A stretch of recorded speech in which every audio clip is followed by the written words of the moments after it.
Hello दोस्तों, स्वागत है आपका हमारे YouTube चैनल जागर कॉल करार में। दोस्तों, देवभूमि उत्तराखंड यानी कि देवताओं की भूमि,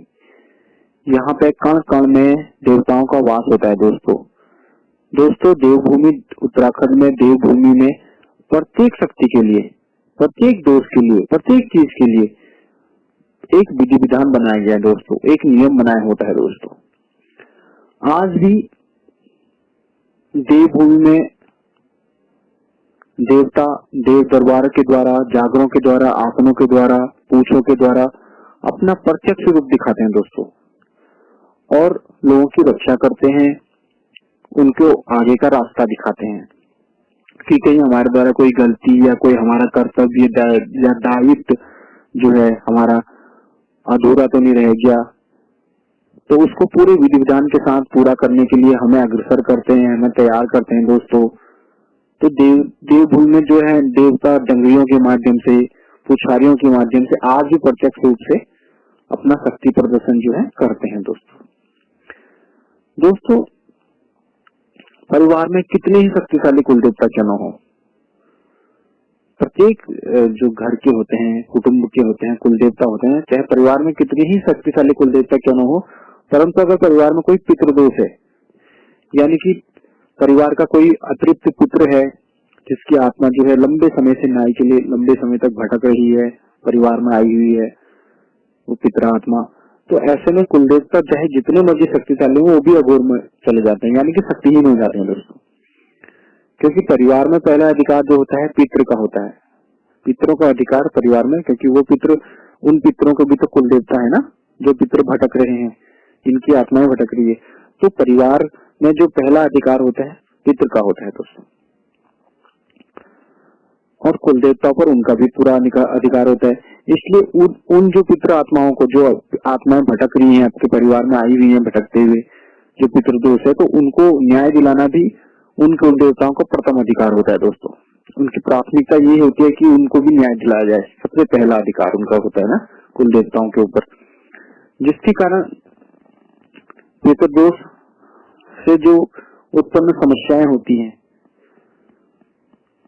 जो भी दिक्कतें होती हैं उस पितृदोष के द्वारा, तो कुल देवता भी उसमें परिवार की कोई रक्षा नहीं कर पाते, कोई सहायता नहीं कर पाते, क्योंकि वो खुद अघोर में चले जाते हैं।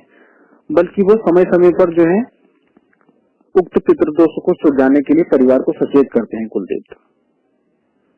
दोस्तों, कितनी भी बड़ी शक्ति या देव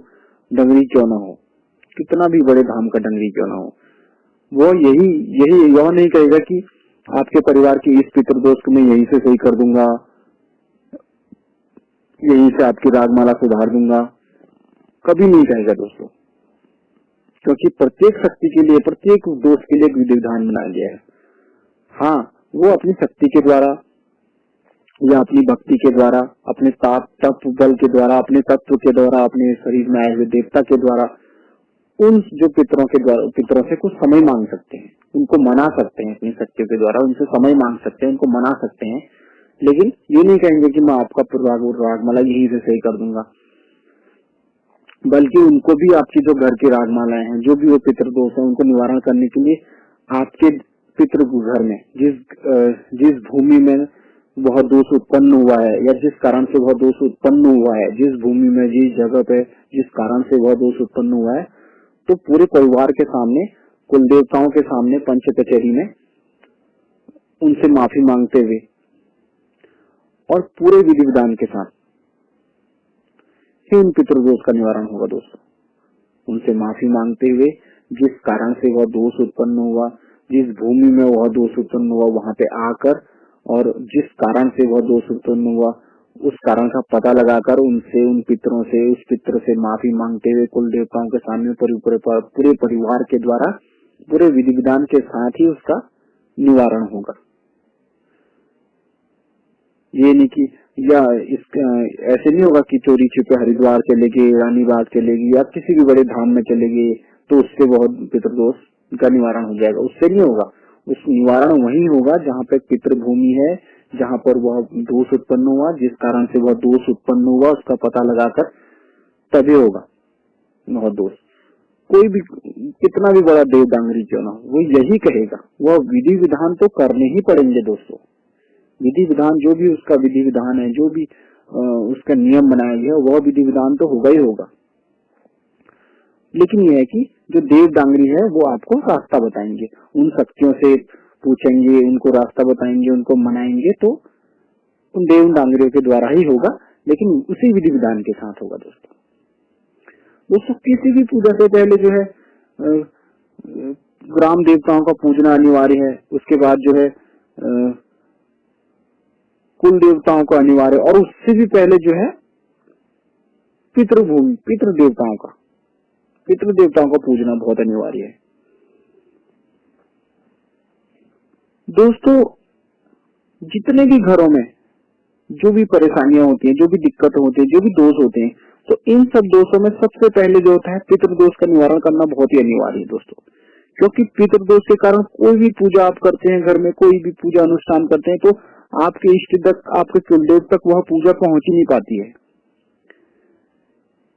और यह समस्या क्यों होती है? क्योंकि कुल देवता जो पितर देवता और पितर देवता होते हैं वो बार बार क्या होते हैं,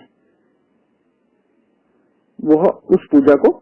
वहां तक पहुंचने ही नहीं देते हैं, उस इष्ट तक, उस कुल तक, देवता तक पहुंचने ही नहीं देते दोस्तों। इन पितरों के साथ जो है बार बार इनसे समय मांगकर, इनको ना पूजना, इनसे बार बार विभूति लगाकर रोक देना, या इनसे समय मांगकर, माफी मांगकर रोक देना और इनका विधि विधान न करना, तो इनके लिए भी एक, इनके साथ भी एक छल के समान होता है दोस्तों।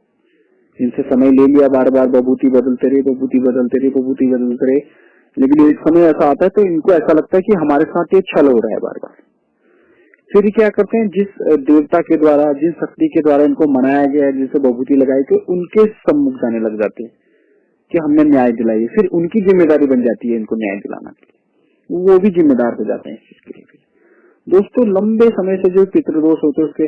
कारण जो होता है अनेक प्रकार की समस्याएं होती है, परेशानियां होती हैं, जैसे वंश वृद्धि में दिक्कत होती है, पारिवारिक कलह, मनमुटाव, किसी की आर्थिक,